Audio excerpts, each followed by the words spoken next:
Thank you for joining us at the ever-improving No Soundbites Allowed podcast. My name is Michael Vasquez. We thank you for joining us in this adventure of describing the politics that go on in our nation on a personal and local level as often as possible, giving you, the audience, more than just 30 seconds to understand what's going on in our nation. We look forward to joining you as we go. Just sit back, enjoy the ride. Please remember, if you like the episodes, like it, share it, let other people know, and if you can, please donate, even if it's $2, even if it's $5, because it all makes a difference.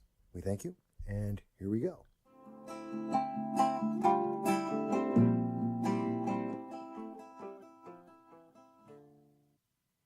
Hello, everybody, and thank you for joining me. That's right. This is Michael Voss, the Dragon of the Southern Tier, and I am here with you today at your very favorite podcast, the No Sound Bites Allowed. And of course, I want to start off, I want to let you know that I thank you, each and every single one of you, because you make all of this possible. You are the reason why I do this every time. And we thank you for that, because you're very important, very, very important to it all. Now, I want to go into a couple of things here, and I know my mic sounds a little off. I'll try and fix the sound a little bit as we go, but there's been something that's been bugging me for the last few days, actually the last couple of weeks now, and we've been hearing about it, and it's been in the background, and nobody's really been talking about it. It's been rather quiet, but then again, it's not, and you may have noticed it. You know, it's that Civil War thing. People are talking about a second Civil War in the United States. Can you possibly imagine that? That's just crazy that we could have a Civil War. But that is what people are talking about right now. And actually, the thing is that a lot of people may not realize it's not new. This is not a new concept. And I don't mean, people have said it over time. They've, like in 1987, when Newt Gingrich was talking about the difficulty in Congress in dealing with Democrats, and he's talking about how it was a civil war over votes and over bills and legislation. No, that's not what we're talking about. I'm talking about a full-on, absolute civil war in our nation. You know, just like we had back in 1861, where you had the North fighting the South, and then just bloody battles for years, massive death, and just literally still the largest battle that we've ever had in our nation. Over 622,000 individuals were killed in that Civil War. So it's a big deal. And we're looking like, in many ways, that we're going right back to that. And and it's not a new thing. Like I said, it's not something that just started happening. This is actually something that's been around for a while, and it's been building up, just in the same way that we've seen since roughly about 2000. And there's been this big, huge buildup of animosity between the political sides and between factions within the parties. So you can go back to, say, 2000, Bill Clinton, actually with the end of Bill Clinton's presidency, with the whole, the lack of respect, the lack of trust in President Obama, after having lost the trust of the public under Nixon because of Watergate. Then we had this next major clash, which was just a generation away from the 70s going to the 90s in dealing with President Bill Clinton. And again, the foundation of the nation and our trust in our government was completely shaken. And why was that the case? Well, because the definition of is. What is the definition of is? When you hear the president, the highest office in the land, someone who's supposed to be looked up to, and his answer to whether or not he's lying to the public and whether or not he is deceiving the people, well, when it comes down to what is the definition of is, well, that infers, if not confirms, that deception is going on, that the people are being deceived, that someone is using verbal trickery, if not other trickery, to try and get an outcome that otherwise would not exist. And so I believe in my generation, and I'm 50, that sowed the seeds for what we began to see coming from there. So just like what we saw for those who lived through the years of Nixon, we had the seeds sown where there was a reason, a very good reason, to distrust the government. And that was President Clinton. And the fact that he was also another thing that added to this distrust. Not only was he lying to the nation, he had lied to his wife, he had lied and got caught about adultery. So put it together. You have an adulterer, someone who is not faithful, someone who is not trustworthy, now is turning around, and not only is he doing that in his personal life, in his professional life, he's doing it to the American people as well. He's doing everyone wrong. And then there was all the other allegations of all the other women, even in the 90s, talking about all the other women that he had supposedly and allegedly raped or had sexual misconduct with, that came out after finding out that he had this incident with his intern, Monica Lewinsky, who was working in the White House. So all of this combines. We lose that trust of our president. And that means we lose that trust of the executive branch. And it's not like everyone loves Congress anyway. It's consistent that people are always upset with Congress because they're never quite doing what everyone wants them to do, because we're split in our factions. We have different ideas and goals that we want to see Congress do. We want to see different laws passed. And so obviously there's that opposition. So Congress is never on a very positive, no one's really loving Congress itself, because it's never really doing the job that most people would want. And in fact, it can't. Ideally, that's just not possible. But that doesn't change the way people feel about it. And if you combine that feeling with the effect of being lied to and deceived, and having an executive branch that is actively working against the truth and therefore the American people, that's not a good thing. Now let's take that a little bit further, even further than that. Because what we see that continued to go on is that back in the seeds of this goes even further. So then we have President Trump, President Bush II, GW. He gets in, and there's this conflagration of anger, and this because we've been deceived. So we have no trust of what George Bush is going to do. And while we did unify, and there was a big difference, we had the unifying force of what happened in 9/11. And so with 9/11, suddenly the nation coalesced. And we put our faith into that president and said, okay, this is where we all come together. And it diffused the very visible anger and fractures across the nation that were left by President Clinton. So we come back together. And then by the time we're seeing the end of the second term of President Bush, we've gone back to the same old ways. The media is attacking because he's a Republican president. He doesn't match the ideal that they would like for a president in the news media. He's not smart enough. He doesn't speak well enough. He speaks to the people, not to other elites in politics. He doesn't speak to the news media. And so that's a negative. That's a bad thing. That changes the power structure that's normally in Washington, D.C., and a lot of people don't like that. They attack him. They attack him for all of his policies, and they hang every problem on him, even though there are many that were started in the 30 years beforehand in the 80s, 20 years and 25 years beforehand in the 80s, that had nothing to do with the end of the term of President Bush, where he was just dealing with the consequence of those actions. But again, that goes back to the trust. But did the public trust him on that? Well, no, because the media was telling you shouldn't trust him, that this was his fault, and that he didn't tell you about this, that President Bush had not been aware of this. He wasn't smart enough and wasn't reacting properly, and therefore the trust was gone. And that's right about the time in 2011 that we see really the first time in Google searches and in articles and books that we start seeing this message of a second civil war, a U.S. civil war people against people here in the United States internally, and actually going to violence. And that was something that came out, we saw in October 5th of 2014. You can find the article in the Washington Times talking about Michael Savage warning of a second civil war in a post-constitutional society. That's the title of the article.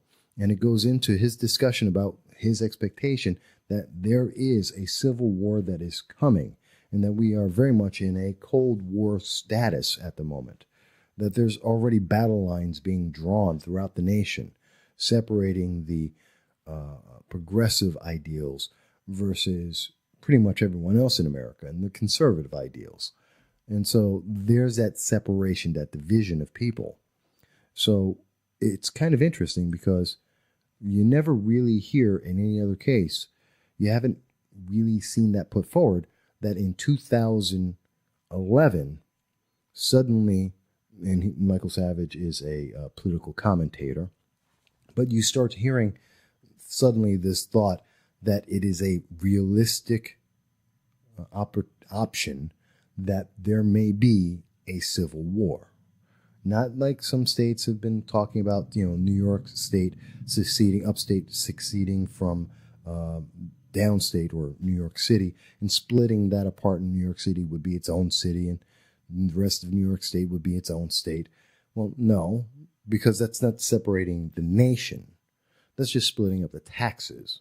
And that's because of tax burdens and economic policy and some of the problems with that, and people being upset that the goals of upstate New York don't match the goals of New York City, but yet New York City has a grip, a firm, solid grip on all of the state politics, mostly because of the money that's found in New York City. And therefore, no one else's ideas really get traction because all the money, which is located in New York City, is focused on their ideals instead. So again, it's not the same thing. It's not that kind of conversation where we're just talking about states saying they're going to split themselves up into different parts, separating one section or another section, like you hear currently where people are talking about in California, that they're going to split California into 2 or 3 different states. That's not going to happen. But it is important to understand where these thoughts are coming from, because they're coming from now. They're coming from, what I can see, is from 2011, which is a consequence of what happened in 1990s. That President Clinton, having taken the next generation immediately after Nixon and his Watergate, and losing their trust again. So you have the older generation and the next generation after, both being subjected with the failure of the leadership. And that's, we're talking a Republican and a Democrat, failing the people and destroying the trust of the people in our elective system, in our legislative branch, in our executive branch. We're just losing all faith that they know what they're doing and that the country isn't going in a good direction. That's a heavy, heavy thought. And that brings us to 2011, and we're in 2018. There's a lot more that's going on. But I want to make sure we understand, how did we get to this conversation about a second civil war before we can address anything else about it? So I'm going to take my break here, and when we come back, I'm going to bring you up to speed about how we get from 2011 and an article and a book by Michael Savage, who's just a conservative commentator off on his own, until we can get to today, where we see 1/3 of the nation is sure that there is going to be a civil war within 5 years, and so many others that agree with them. But we'll talk about that when we get right back. But until then, we're going to take a quick break, and we'll listen to Matt Cornwell off of his Icarus album, and the song will be As the Word Turned.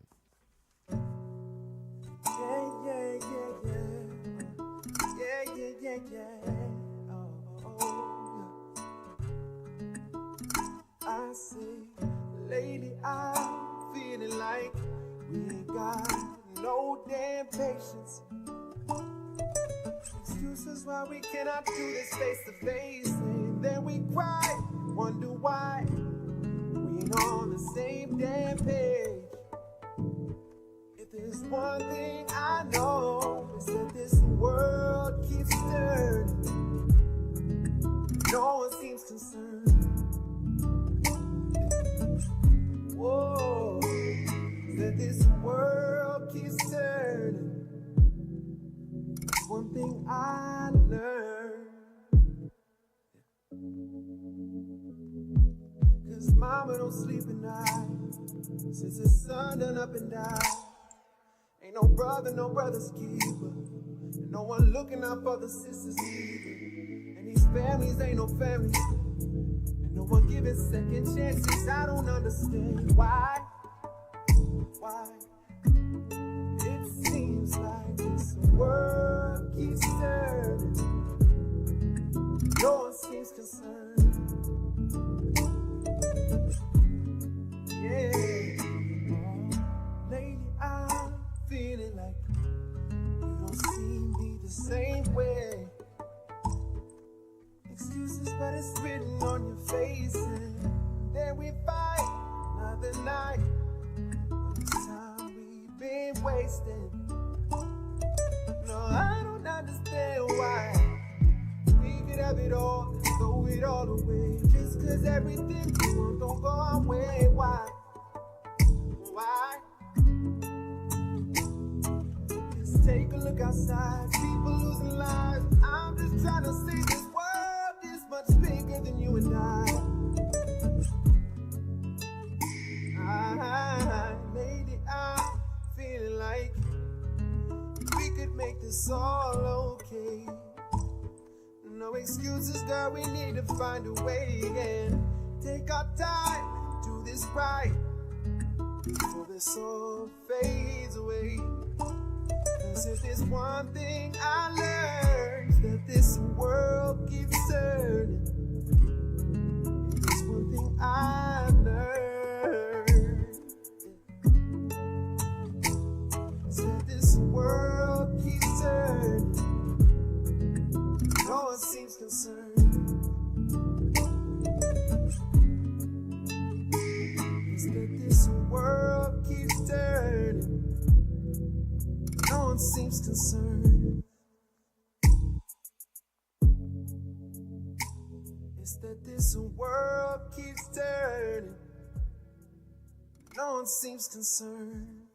Hello, everybody, and thank you for joining me back. This is Michael Voss, the Dragon of the Southern Tier, here on the No Soundbites Allowed podcast, and I'm always happy to have you here with me, and we thank you for joining us because we appreciate you. You make it worthwhile. This is why we do this, so we thank you for that. And we want to thank you for listening in. Now, in the first part of this, we set up a scenario, understanding how we got to where we are today in 2018. It starts with Nixon, and I should be more clear. It starts with the failure of Nixon in the leadership and the executive branch deceiving the public. That then leads to Carter, who also, as an executive, fails the nation. The hostages in Iran, a total breakdown of leadership for the nation, not being able to get our prisoners back for over, 470 some odd days, that they were captured by the Iran and the Ayatollah. And at the same time, we're dealing with the oil crisis, which is, cars, literally miles of cars lined up to get to gas stations for oil that's in shortage. Stagflation became an event all under Carter. We then had a reprieve. Maybe we were wrong. We go to Reagan. Reagan reinvigorates the nation. Whether people like him or not, that's what he did. And we saw the economy turn and things improved for the overwhelming majority of people in the nation. No, of course not everyone, but nothing is 100% when you're dealing with governments and politics and economics. But overwhelmingly, the nation turned around. And then that brings us to Bush, who then lied to the people. And no new taxes, which then brings us back a little bit closer to where we were with the distrust of our government under Nixon, under Carter. And so we're going to backwards a little bit. Then we have, again, another bright spot apparently with with President Clinton, until we find out that he's lied to us massively, which then just breaks another generation. So 2 generations are now broken on their trust in the government, which brings us into Bush. And then the media just attacks all day, all night, tears him down. And that continues to move the process forward, so that when we see the dominoes fall, the economics finally break down for what was done back in the 80s by both sides of Congress, but predominantly by the Democrats with their changes in the rules and regulations, we then see Obama come in.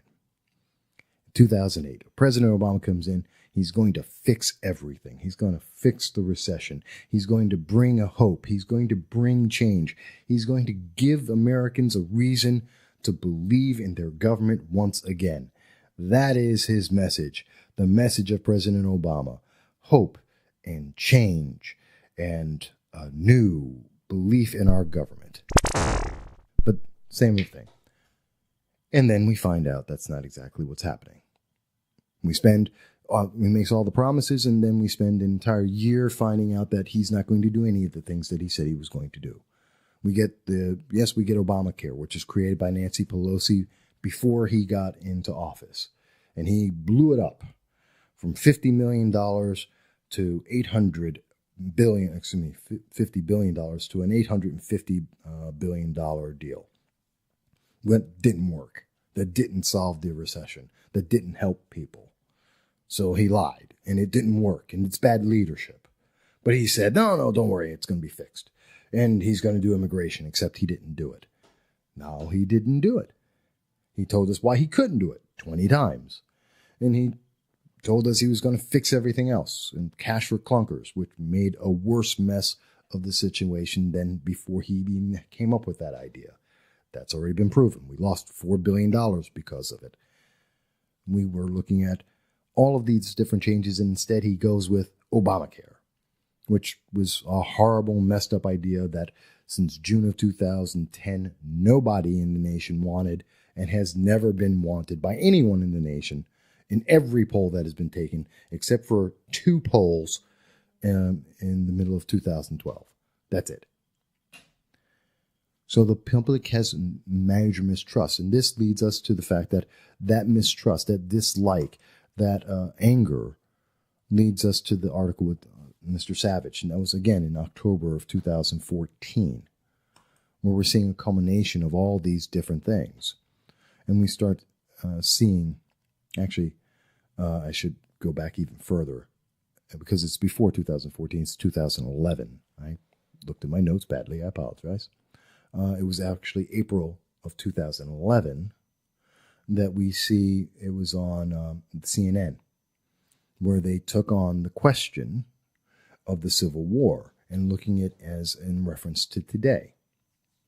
And it's because of all of these other presidents and all these other factors. And then we get President Obama not only failing us on the economic side, but at the same time, we're also getting the beer garden. Remember the beer summit? Because President Obama injected him into local police politics, rather regular police actions with Gates, Professor Gates. And from that, it then elevated it to a national issue, which is dealing with race relations. And it ended so poorly that no one was satisfied on any side, not the far left, not the left, the right, the far right. No one was happy with the beer summit because it resolved nothing. But it did separate people, and it did make lines in our nation on your viewpoints, on whether, and it started the whole, amplified the distrust of the police. And that was distrust of the police coming from the president. So our entire system is now being shaken. And so in that, we're looking at that polarization that really started to take hold under President Obama. And in 2011, it was CNN that was asking about this.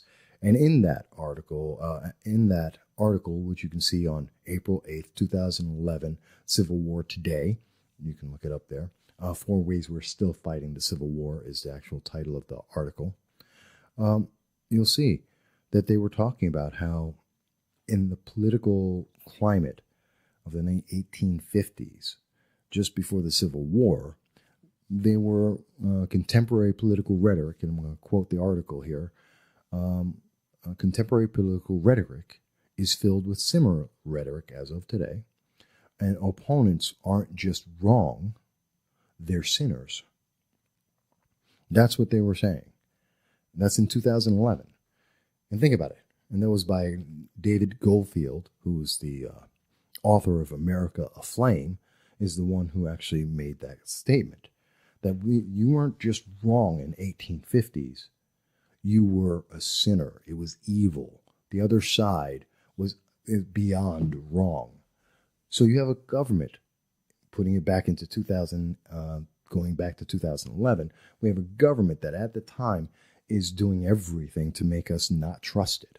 We have a government that is making lines, political lines, racial lines, economic lines, and dividing people in the country, and questioning our law authorities and the legislation that's out there, and breaking laws, where the government, where the president is going out and making executive orders that are not capable. He's abusing the power. He's making executive orders to act as if they were laws because Congress isn't doing what he wanted. We've got entire anarchy going on here. But the media supports this president. So unlike the others, that's giving some kind of balance to it. But yet, even though that was happening, we saw that there were polls that were being taken at the same time. Actually, I'm a little bit ahead of myself on that because that doesn't happen until, well, actually in 2010, there was a poll. 53% of the voters in the nation felt that the people who were against President Obama would resort to violence. That's according to Rasmussen reports, and that was on March 29th of 2010.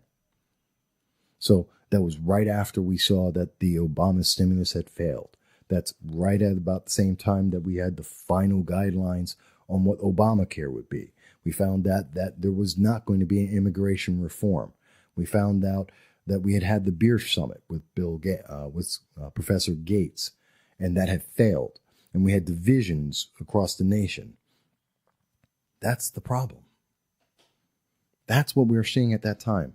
The nation is looking at, there's no trust in our leadership at the executive level. Our legislative, Congress, they're failing all the people. We're not getting any of the things we were promised. We're not getting anything done in the nation.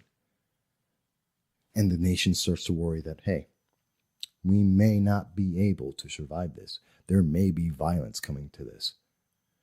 But that doesn't happen. The violence does not come. And, that was, I believe, the peak under President Obama at 53% in 2010. But that doesn't happen. Instead, we hear from Mr. Mike Savage that, you know what, there may be a civil war coming. That's what we hear. And we see that, in history.net, we start looking at people talking about, again, the second Civil War possibly coming to our nation. And so that gets a little more of this question. And then we get to Robert Reich. That's in 2018. Because we just keep seeing this. Now, before I get to what we hear in 2018, if you took a Google search and looked back over the last 5 years, there's almost no one looking for second Civil War. You just can't find the term. No one's talking about it, other than Civil War during May of 2016 when we saw that the movie Captain America that's right, it was Captain America Civil War came out, and so there was a spike in the term for the movie, but otherwise no. But what was happening at the same time?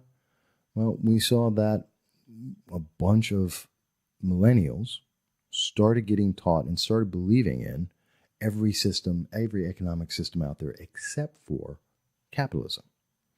And in fact, in 2017, we found that there were 44% of millennials, as found by a poll that was done by the, I want to get their names right, the annual report on U.S. attitudes towards socialism.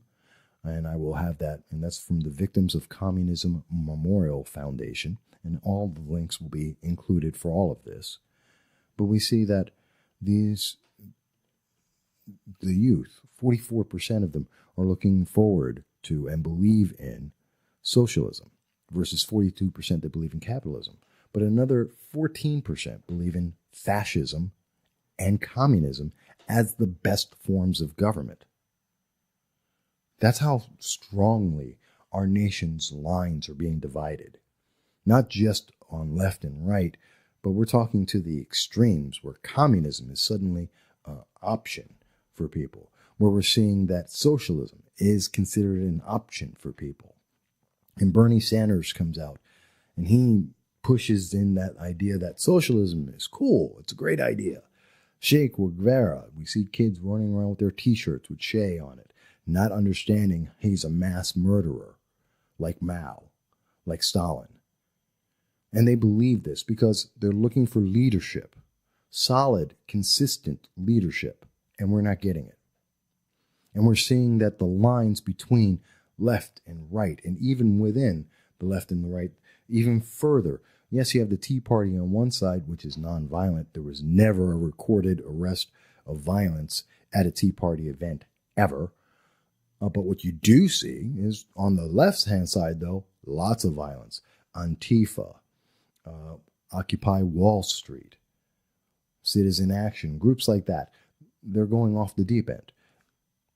Breaking laws, inciting violence, silencing people who don't agree with them. That's what we're seeing. And so these are all part of that same mentality. And that kind of brings us to the fact that by 2018, we now get a poll that suddenly says that 1/3, well, just under 1/3 of all the people in the nation believe, again, by Rasmussen reports that was done in June of this year, that 31% of the population believe that we'll be in a civil war in 5 years. That's terrifying. That's terrifying. Not only that, 59% of the population believe that people who are opposed to President Trump are willing to do violence. 33% of the population believe that, are very concerned about this idea, that the left is willing to go and use violence, which we've seen from Antifa, that we've seen from Black Lives Matters, that we've seen from Occupy Wall Street. These people are using violent tactics. And we're seeing segregation return to our nation. This time it's a voluntary segregation with safe spaces. And safe spaces that are not allowed, that won't allow white people in, that won't allow light-skinned blacks in. Yes, they separate them just that deeply. So it's a terrifying time. And I have to say, when I first thought about this poll and said, hey, Americans separating each other like that, that's just crazy. That's crazy talk. Why would any group of Americans try and separate each other like that? Why would we go into a civil war? Why would we have a civil war? That just doesn't make any sense. But you know what? When I think about it, and I think about all the things I've just mentioned right now, well, that gives me somewhat of a different view of this. In fact, this makes me think that the question about whether or not there would be a civil war, well, that's right. And it's the truth bomb. It's a bomb of truth. It's absolutely true that we could see a civil war within the next 5 years. I actually believe it. What have we gotten? President Obama did no better than Clinton. Many, many scandals. We saw a completely dysfunctional government.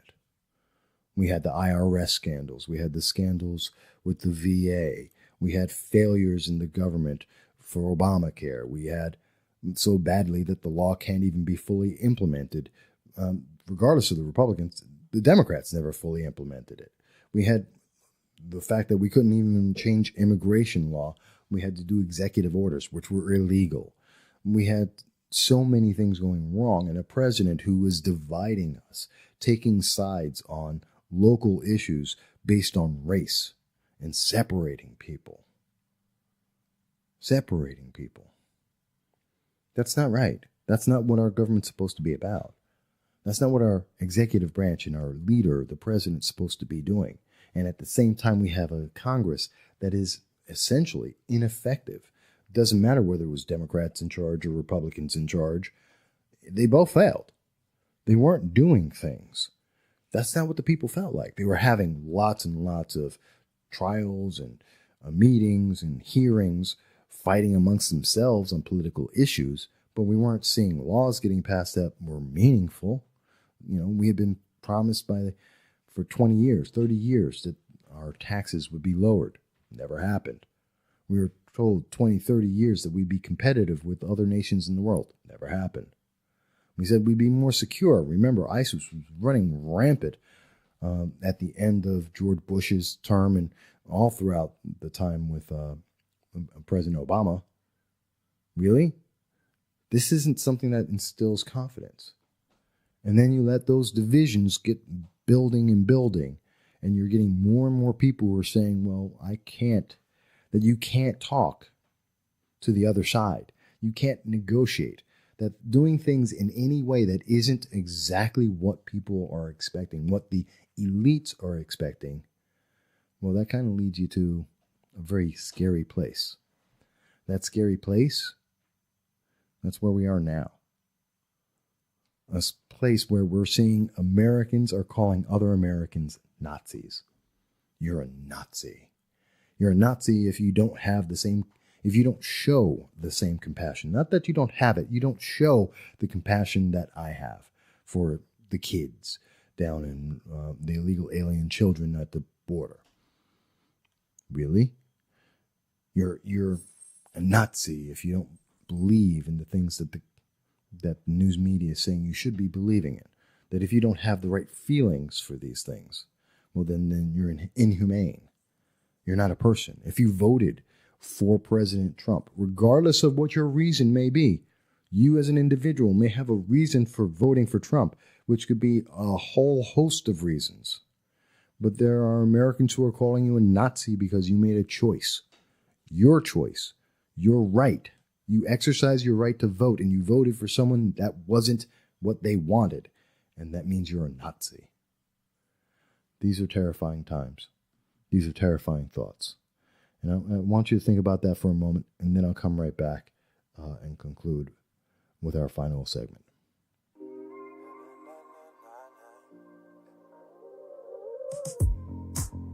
I ain't had you waste. I don't even remember how you taste on my lips. Used to be something I needed. Now I see I had a reason. I was bummed out, stressed out, yeah. Think you made me feel the best I had. For a minute I thought I needed you. Now I'm seeing through all of the reasons that I made up in my head. I'm breaking the habit.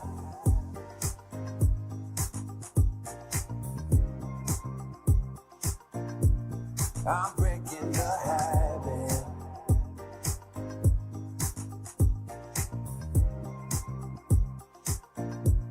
I'm breaking the habits that I had, 'cause look where it's got me. Searching for myself, didn't know I lost me. I ain't no saint. Let the devil have a way. I regret it every day. I was bummed out, stressed out, yeah. Think you made me feel the best I had. For a minute I thought I needed you. Now I'm seeing through all of the reasons that I made up in my head. I'm breaking the habit.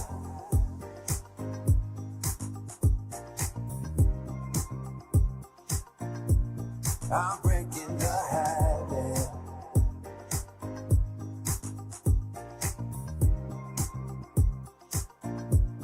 I'm breaking the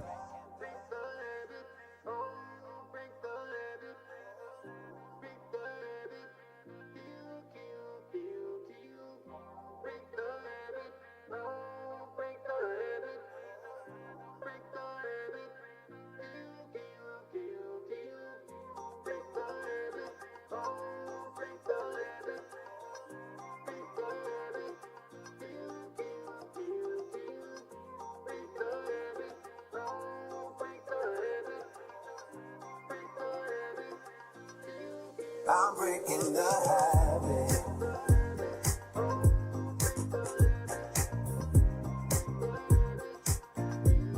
I'm breaking the habit.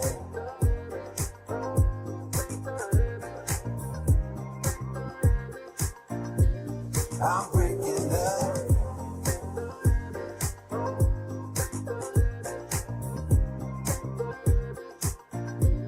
I'm breaking the habit.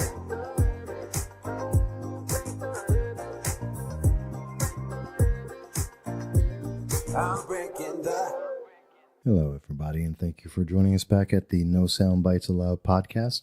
And this is your host, Michael Voss, the Dragon of the Southern Tier, and I am ever so happy. I am pleased, and I thank you for being here with us, listening to the program, being involved, and just being part of the entire process. So I thank you for that. And you've been listening to me talk about how did we get to here? What got us to this idea that there's a second civil war? And there is a process. And that process has been going on since the 1970s. And that has got us to where we are today in 2018. In my lifetime, I've seen it, where we've gone from a strong trust in our government to no trust in our government, to having factions that could actually talk and negotiate and make deals as late as the 1987, 1990, where we had a Congress that could work together and work with the president, even though they had different ideas, and make some legislative ideas and make some legislation out there, to where we are today, where there's no connection whatsoever. Both sides are absolutely opposed. I mean, they're so opposed that you don't even need to do anything to get an absolute no. I mean, think about it. We're at this point right now where Senator Chuck Schumer is out there saying that he absolutely refuses to allow any Democrats to vote for an immigration bill, whether or not it actually resolves the issue of immigration. Before it's even discussed on the floor of Congress, the answer is already no.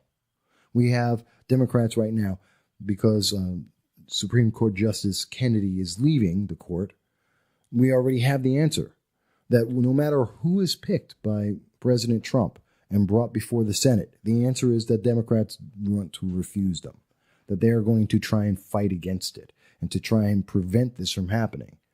You don't even know who it is. We haven't even gotten a name. We don't know who that choice is. And before they can see any of the credentials of the individual, before they know anything about them, the answer is already no. You can't run a government that way. You can't. I understand we have ideological differences and we have different viewpoints on ways how we think things need to happen. But you can't just walk up and go, well, before you even say anything, the answer is no. Before we even hear the argument, the answer is no. It can't possibly happen because you have the wrong, you're part of the wrong party. Your political preference is wrong. And by the way, the political preference you have means that you're a Nazi or that you're some radical out there who's willing to fight and cause riots. So you've got Republicans versus Antifa. Those are the choices. You can be with Antifa or you can be with the Republican Party. That's your basic choice out there right now. That millennials want to be socialists. Not capitalists, because capitalism is evil. Because, they get on their iPhone, made by capitalism, with their sneakers and their clothes, made by capitalism, at Starbucks, made by capitalism. so that they can fight against that capitalism that they're using and living every day of their lives, so that they can promote groups like Antifa and Black Lives Matter that are violent to prevent from any decision being made in Congress because they don't like the president, the political party, because they don't like anything that isn't exactly what they're told they should be liking. How can you think that we won't be in a civil war with that kind of mentality? How do we not get into a shooting war with that? It means that we do have a chance to stop this. It can be stopped. We do not have to continue down this path. I believe the poll is very right. In fact, the poll is double what we had seen in the past. It's not the first poll that's been taken on this issue. No, it's been done before. In fact, I believe that poll was, and I believe I have it here in my notes so I can go over this with you. But I believe it was, I don't have it in front of me. Okay. But there was a prior poll that was done on this, determining, and I believe it was it the one by, yes, it was by foreignpolicy.com in June of 2017, June 28th of 2017. And at that time, when they did a poll on the probability of a civil war happening 1 year ago, well before just about the first 100 days of President Trump being in office, they found that 30% of national security experts expected that we would be in a war within 5 years, a civil war. That there were some of the experts out there that even at 60% called it a 95% chance of us having a civil war. But the general public, only 18% of the general public in 2017 believed that we could possibly be in a civil war. Well, as of June, Rasmussen, 2018, 1 year later, we now have 31% of the population believes that there will be a civil war. I have to tell you, and 59% believe that the opponents of the president, which are Antifa and Occupy Wall Street and Black Lives Matters and the rest of the further left organizations that now are represented by, say, Alexandria Ocasio-Cortez, who is being labeled by Tom Perez of the DNC as the future of the Democratic Party. These are socialists. And these socialists are believed by most people to be 59% likely to be able to use violence against those who have ideas that they don't believe in, especially when you hear the news media allowing people to call those people who have the ideas different than Ms. Cortez, who's a socialist, the students who are millennials who are looking for socialism, Antifa and Black Lives Matters. They're being allowed, those people are calling everyone else Nazis. And no one has a problem attacking Nazis, do we? Because they're not human. Because that's how you start a fight. You dehumanize that other person. It'll let you do anything. We are in a dangerous place. But I hope that if we can recognize what the problem is, and the answer is not that we keep separating ourselves.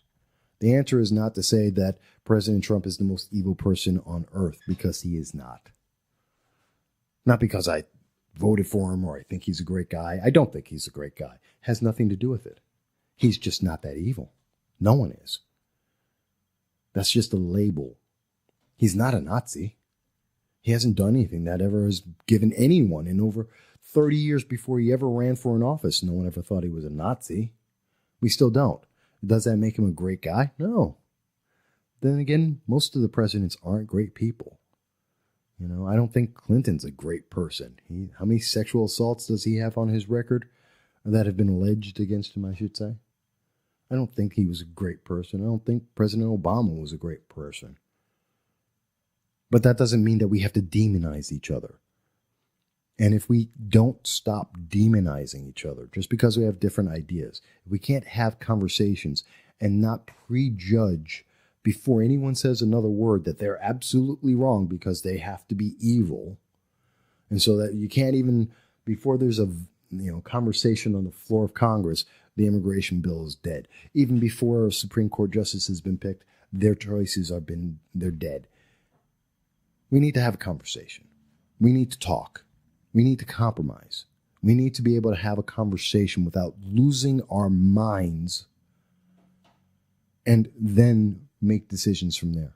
Because I tell you, if we don't do that, we will be in a civil war within 5 years. And I can tell you, it doesn't look pretty for the left. That's not something we really want to do. And I would love to say, well, the left is just going to lose outright. And yes, they're going to lose badly. But it doesn't stop there. Because we're not going to just see a civil war in the United States. The left will probably get beat down pretty fast. Why? Because they're predominantly in just a couple of cities on the coasts. And they don't have a large number of the firearms in the nation. They don't have the training in the nation. The kids who want to be millennials, the millennials that want to be socialists, they're not rushing out to be part of the military. They're not rushing out to defend this nation. They're not going out to the gun ranges with their parents. In fact, they're the ones who are being promoted, like David Hogg, to say that if you went out to a gun range with your parents, you'll get suspended from school. That happened in Parkland, Florida. Look it up. So we're not seeing those kids, that viewpoint, going out there saying, hey, we're going to learn how to take care of ourselves, but we do see that on the conservative side. We do see that on the right side. And yes, they may be surrounded. They may not have access to a coastline, but they can fight. And the reason why I bring that up, it's not a good thing. Because yes, the left will start to lose. And it's not going to happen quickly, but it will happen. And the problem is, the fight doesn't stay just there. I've already heard people, I was listening to something on YouTube, and I forgot the artist's name right now, but on YouTube, where they're talking about, hey, you know what? We'll have China come over to help out with the far left here in the United States. We're going to invite Mexico to come up and join into the civil war from the South. Are you crazy? Any of those nations, and yeah, I think all of them are going to come in. You'll see every terrorist from ISIS come into the nation, try and get in the middle of this fight. You'll see people from China come in, North Korea, Iran, the Middle East, Al-Qaeda, ISIS. They're all come running in. And I'm sure they'll all say they're going to help the left. We're going to help you. We're going to do a great job. And they're going to come in to take the power. They're going to take the resources, the land, the people, and just destroy America, because America, as it is too powerful. We're the most powerful nation in the world. We're the richest nation in the world. We've got some of the best resources in the world. And they're going to try and take it all. And that makes it go from being just a civil war to a world war. And it doesn't end well for anyone if that happens. So take this all as a warning. It's a prediction, it's a warning, it's an understanding. It's my point of view, and you may disagree with it completely. You could think I'm completely wrong here. But I believe, and I'm trying to make it as brief as possible, but yet detailed as possible, on how do I get to this point. Look it up for yourself. The Google trends, you'll see. No one's been talking about civil war until just now. And it's going through the roof on searches. Because people are just waking up to the idea en masse that we are at a point where we have lost civility, we have lost our minds. And if we don't regain them, the next step only gets worse. And if it gets there, it only gets worse. We start a civil war, we'll be fighting 2 years. 2 years before we'll really see any headway. And it'll probably be from the Midwest taking over the coast, and the left will start to lose. And then the call will come out, and the help will come from communist and socialist nations and people who hate America and want to see every single American dead. And they'll come rushing in trying to grab everything they can. And then we have a world war. It's a sad thought. And I hate to leave everybody on this thought. But I think it makes a point. But do let me know what your thoughts are. Please share them with me. Let me hear what you have to say about this. Do let others know about this. And let's have this discussion. Let's have the discussion before we have to have a fight.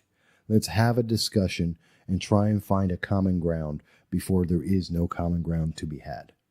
Because I think that's important for us all. But I thank you. And I'll be talking about this tomorrow when I do my Facebook Live question and answer period. I hope people get to hear this. I look forward to hearing all of your answers and your questions and comments and thoughts on this. And until then, I hope everyone is going to be well. And I will talk to you again, hopefully very soon, in a very safe world. Thank you.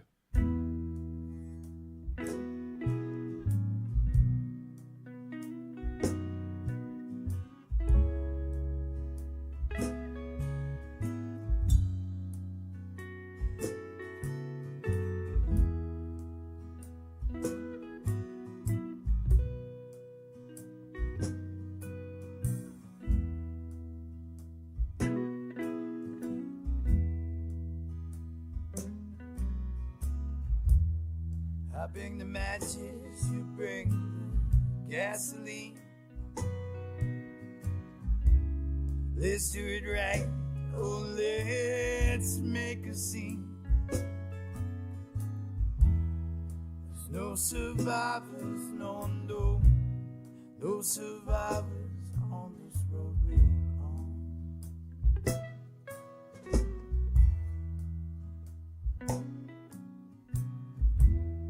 Lead me astray, you little pussycat. Let's take this day and make it a disaster. Oh, I know what you're after. Happily ever after ain't a joke to you.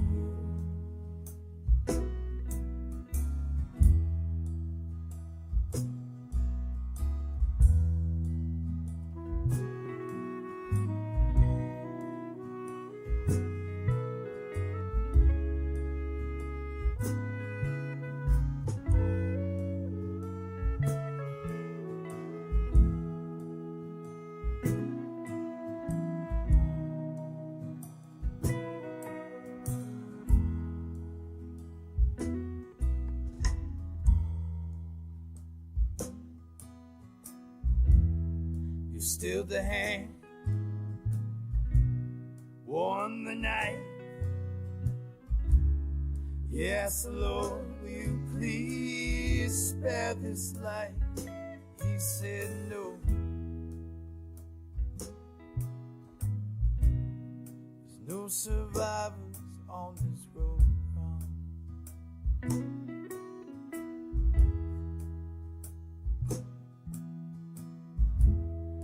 Bring the matches, you bring the gasoline. Let's do it right, oh let's make a scene. No survivors on this road wrong.